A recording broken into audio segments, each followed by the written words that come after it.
Dobar dan, dobrodošli u Karniksovu kuhinju. Znate kako kažu da je za sreću potrebno malo stvari ili male stvari, a kako sam ja jednostavna osoba, da bi bila srećan ceo dan, za mene je dovoljno da ujutru pojedem nešto dobro, a u ovom slučaju će to biti slanina i jaje, savršena kombinacija. Napravit ću nešto jako jednostavno, zašto nam treba zapravo nekoliko minuta. Treba vam jedna dobra mesnata slanina. Ja sam koristila Karniksovu.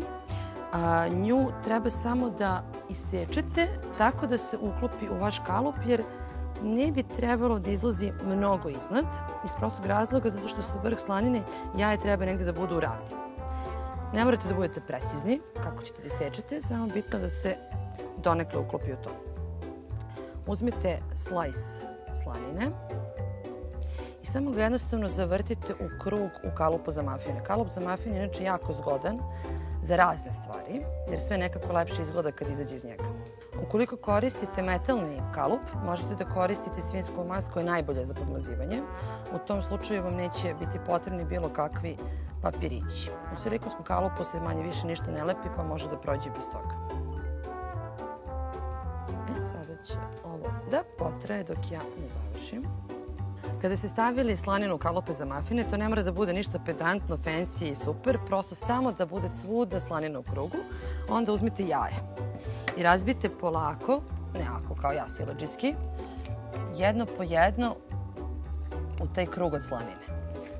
I tako potrošite svih 6 jaja, jer ovog puta pravimo samo pola pleha korpice slanine sa jajima, a u drugu polovinu ćemo staviti male integralne hlebčiće,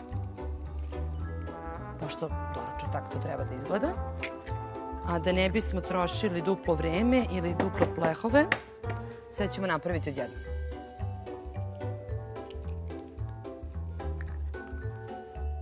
Sva jaja su u slaninici. Jedno se malo prelilo, ali nema veze, neće biti možda lepo na oko, ali bit će odlično ukusno. Sada ćemo da uzmemo da napravimo hlebčiće. Za to vam nije potrebno ništa posebno. Treba vam 100 grama raženog brašna, čak moglo i manje da ide, ali rekao bolje da se ne baci. Treba vam jedna kašičica, pa još malo praška za pecivo, malo soli, malo maslinovog ulja, jedna kašika otprilike. I sad ćemo dodavati kiselu vodu. Ovdje ima otprilike decilitar i po kisele vode. Tražimo gustinu koja je malo gušća od palačinki, ali da opet nije toliko gusta da morate da mesite testo. Već da možete kašikom da sipate u kalup. Znači 1,5 decilitar nije bio dovoljno, pošto čaša tolika, dodajemo još malo. Znači, bit će u proseku 2 decilitra kisele vode. I ovo je smesa koju tražite.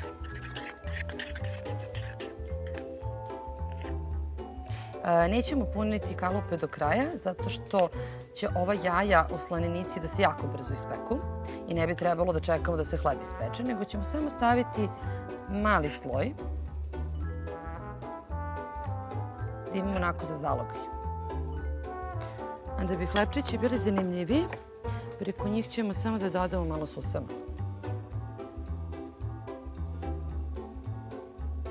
Ukoliko koristite silikonske kalupe, budite pametni, ne kao ja ponekad, pa ga prvo stavite na neki metalni pleh. I tako ćete lepo odneti sve do rerne, u drugom slučaju bi bilo prosipanje.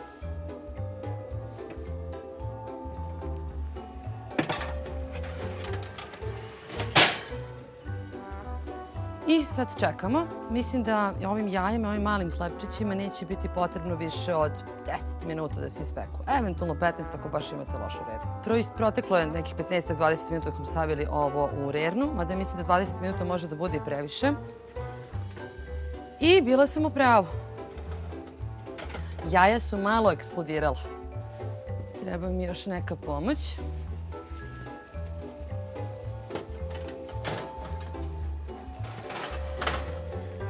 To što su jaja eksplodirala u principu nije uopšte loša stvar, ali smo sada dobili onako jedan dobar kolač sa slaninom. Ostavit ćemo ovo da malo samo dane dušno, pošto vidite da to pršti i tako, sve se tu nešto dešava. I za to vrijeme ću da aranžiram tanjer, pošto, kako da kažemo, da se zdravo hranimo ukoliko nemamo barem malo zeleniša nekog. Ja rukolu obožavam i koristim je bukvalno i za doručak, i za ručak, i za večeru. Mnogi ljudi je ne vole zato što misle da nekako suviše ima taj kiselkast gorak ukus, ali meni se savršeno slaže, pogotovo sa nekim jakim suhomesnatim kao što je slanina. Odlično se slaže sa različitim domaćim paštetama, sa tunjevinom i savršeno se slaže sa jajima u sendviču. Naši hlebčići su potpuno gotovi. Znači, evo, čačkalica, test, ništa ne izlazi da se lepi, osim ovog jednog susama. Njih ćemo da stavimo u sredinu. Nakon naređit ćemo jednu gomilicu da mogu da se uzimaju rukama. Po 2 zalogaja svaki. Ovako će da ide malo lakše, malo brže. Ukoliko ne koristite silikonski kalup, obavezno nauljite, odnosno namastite metalni. Samim ti će hlebčići biti sočniji. Za slaninu to nije potrebno, ona ovako onako pušta svoju mast i ona je savršena.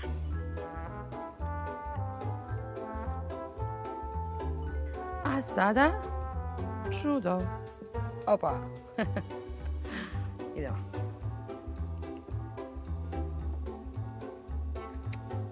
Opla.